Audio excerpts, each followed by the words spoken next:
Hello everyone, I am Astha Vasnik and I am here to give you a view on photochemistry. So these are the contents for my seminar. Now let's move towards the first part, that is introduction. Ordinary reactions occurs by the absorption of heat from surrounding. The reactions which are caused by heat and without absorption of light are called as thermal or dark reaction. On the other hand, some reactions are preceded by the absorption of light radiation. The reactions which takes place by absorption of the visible and ultraviolet radiation is called as photochemical reaction. The branch of chemistry which deals with the study of photochemical reaction is called as photochemistry. When the light falls on matter, some part of it gets absorbed, some part of it gets reflected, and a part of it gets transmitted. The light radiation of visible and UV region lying between 800 nanometer to 200 nanometer wavelength are chiefly involved in bringing about photochemical reaction. When the light radiations of suitable energy are absorbed by atoms or molecules, they become excited and they give out energy in the form of heat or re-emitting the light, or they can bring about photochemical change. The absorption of light by the medium is governed by Lambert's-Beer's law. This law states that when a beam of monochromatic light passes through the homogeneous solution of an absorbing substance, the rate of decrease of intensity of light with thickness of solution is directly proportional to the intensity of incident light and the concentration of the solution. The equation for Lambert's-Beer's law is I equals to I0 into e raised to the power minus ACX. Next up we have laws of photochemistry. There are two basic laws which governs photochemical reaction. The first law is Grotthuss-Draper law. This law states that only that light which is absorbed by a system can bring about a photochemical reaction. The second law is Stark-Einstein law. This law states that in the primary process, each molecule of reacting substance absorbs one quantum of radiation which leads to photochemical change. The energy absorbed per mole is given by E equals to N into H nu. The efficiency of a photochemical reaction is expressed in quantum yield. Quantum yield can be defined as the number of molecules reacting per quantum energy absorbed, or it can also be defined as the number of moles reacting per Einstein of energy absorbed. It is denoted by phi. Quantum yield can be calculated by the formula phi equals to number of molecules reacting in a given time upon number of quanta of light absorbed in the same time. Or it can also be calculated by the formula phi equals to number of moles reacting in a given time upon number of Einsteins of light absorbed in the same time. Now we will see the experimental determination of quantum yields. In order to determine the quantum yield of a photochemical reaction, two types of determination are needed. The first is determination of number of moles reacted. This can be determined by analytical method used in chemical kinetics. The second is determination of number of Einsteins absorbed. For this purpose, we need an arrangement as shown in this figure. We need a source of light, a monochromator, reaction cell and a detector. The commonly used detector are thermophile and a chemical actinometer.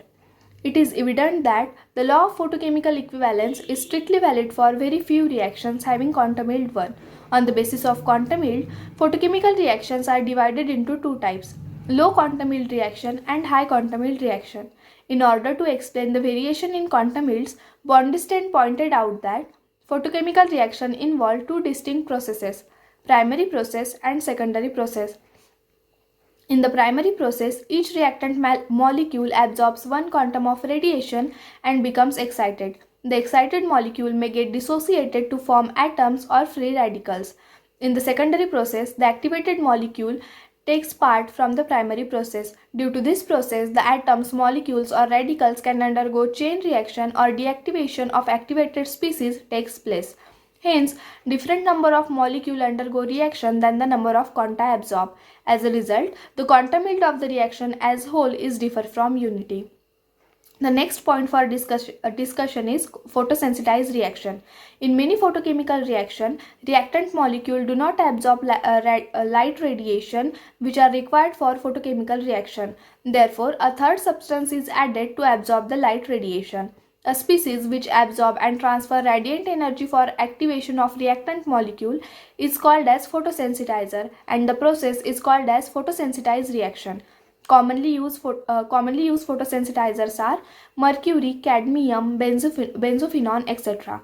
Now we will see energy transfer process in photosensitized reaction. So initially, photosensitizer absorbs light radiation and gives singlet excited state, which via intersystem crossing produces triplet excited state. In triplet excited state, photosensitizer collides with reactant molecule and transfers the energy to the reactant molecule. The excited reactant molecule in triplet excited state, if gives product, then the process is called as photosensitization. But if in triplet excited state, photosensitizer directly converted into product, then the process is called as quenching. These are some examples of photosensitized reaction and the photosensitizer used in that reaction. Now we will discuss Jablonski diagram. The absorbed light may be re-emitted instantly, that is fluorescence, or slowly and even after the removal of light source, that is phosphorescence. The phenomenon of fluorescence and phosphorescence can be explained with the help of Jablonski diagram. When light is absorbed, electron get excited from ground state to excited state. And we have series of singlet excited state S and triplet excited state T, for example S1, S2, S3 and T1, T2, T3 and so on. Quantum mechanically it is observed that the energy of singlet excited state is higher than the corresponding triplet excited state. When light is absorbed, electron jumps from S0 to S1 or to S2 or to S3 depending upon the energy of light absorbed. The excited molecule returns to the ground state through two processes. In the first process, the excited molecule returns from higher excited state to the first excited state. This process do not involve the emission of radiation. Therefore, this process is called as non-radiative process. The activated molecule loses its energy in the form of heat through molecular collision. The process is called as internal conversion. The activated molecule also loses its energy by another process called as intersystem crossing.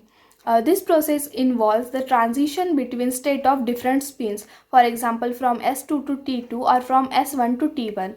In second process, the excited molecule from singlet excited state S1 and triplet excited state T1 returns back to the ground state S0.